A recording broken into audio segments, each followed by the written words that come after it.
Yeah, I mean they're outstanding really in every phase. They're obviously they're facing an unknown from our standpoint at I think it was better muted. At quarterback, obviously everything they do comes off of Booker. It's just a matter of what the complementary plays are. They always have a great complement of whether it's gadget plays, hard play action pass, the quarterback run element that Kendall Thompson brings. There's just a lot of stuff you have to prepare for in general, and then you have to spend a little bit more time on it differently because of the unknown. But obviously, first and foremost, it's Booker. It's a great offensive line. The traditional big receivers that they've had, they're back. 6'2", 6'3" guys that can really roll.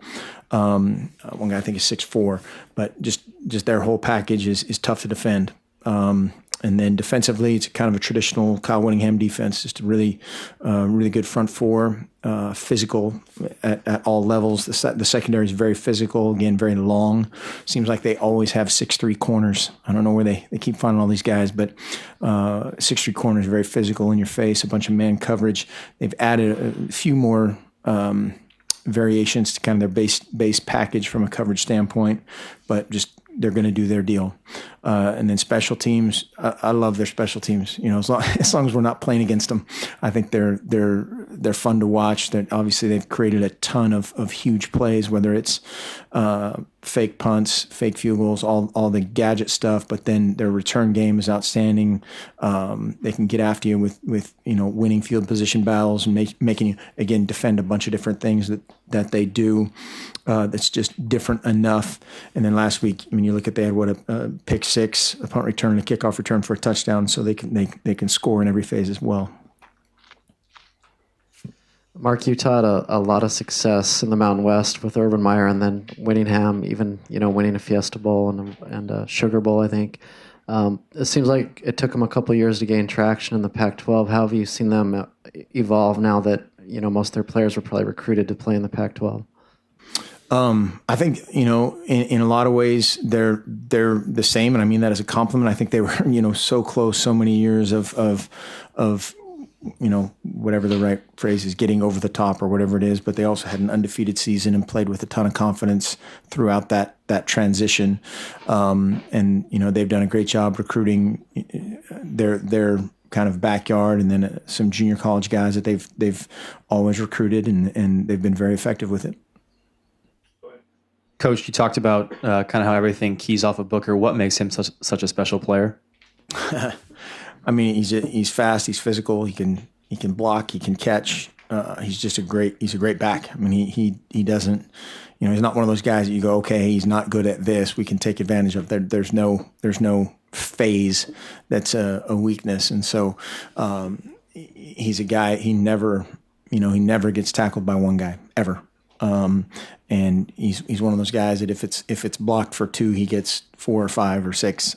Just how his power and his ability to stay on the move but still have leverage and finish runs is really impressive.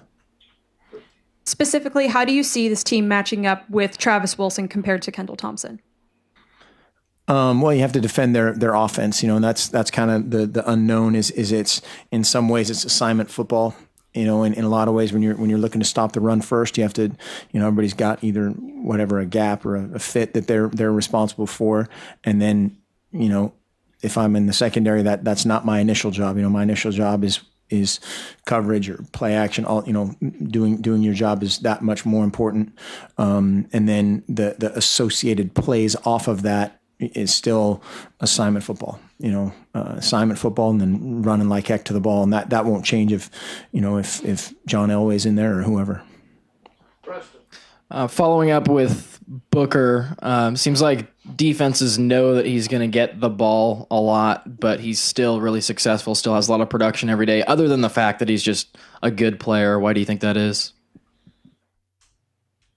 I don't know if there's any other reason other than that. It's a pretty good reason if you're a really good player. I think he's a great player. I think, I don't know, I'm trying to think of somebody. Emmitt Smith got the ball a lot, and everybody knew he was going to get the ball, and he still ran for a bunch of yards. There's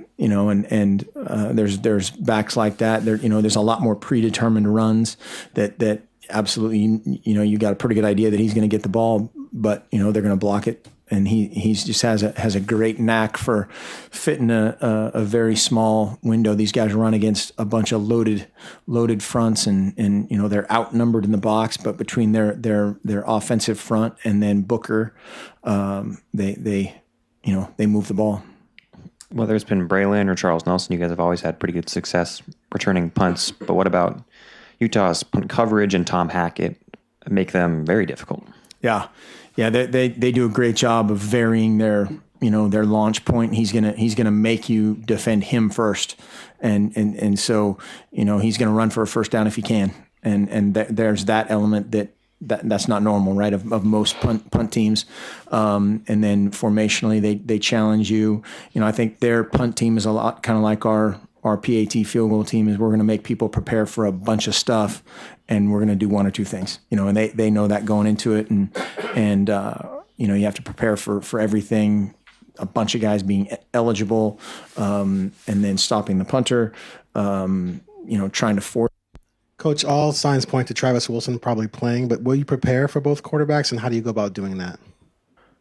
Just watching their film, and again, it starts with their run game, and then you have to prepare for all of it, of whether it's, weighing Travis Wilson's package is a little bit different than Kendall Thompson's. They're a lot more similar than they are different, but they are different. And so you have to be ready for all of it. Does that take a lot of extra time to do that, as opposed to knowing if a guy? Yes and no. I mean, there's enough similarities that it's, they whether it's out of the same action that they're trying to start it off with Booker, and they play action pass launch, or it's some sort of read element to it, or even a predetermined quarterback run. It usually starts from the same kind of base first play. Coach, are there any kind of small differences you've seen from looking at them on film this season versus last season, or are they pretty set in their ways on both offense and defense? I think they've changed a little bit. I think just like anybody, when you lose Nate Orchard or whoever that guy is, I think Dimmick is an unbelievable player. I think that guy's one of the most underrated players in the conference. You're going to do things slightly differently, but they're still, big and fast. They play with great pad level, great hands. Their system is kind of their system, and then they're going to, tweak the coverage maybe a little bit to help this corner versus that corner, and guys that they've had in the past. And the same thing offensively, you're tweaking things slightly based on again getting to your best complementary plays, but their base scheme in all three phases, it's not going to change, and it shouldn't really. It's been really, really effective. Mark, how has Vernon looked this week in reps? Has he taken a good amount of reps during practice so far? He has taken a good amount of reps in practice so far. He looks, very, very similar to last week. So how's that? And it's going to be similar to last week. It'll be right up until the end of the week before we make that call. I had to ask. Aaron told me to ask that question. No, he still looks nicer than you do today. I know. He always does. TV guy. Is Utah the most physical team in the Pac-12? Would you say, because they always have that? They always seem to have that aura that they're a very physical football team.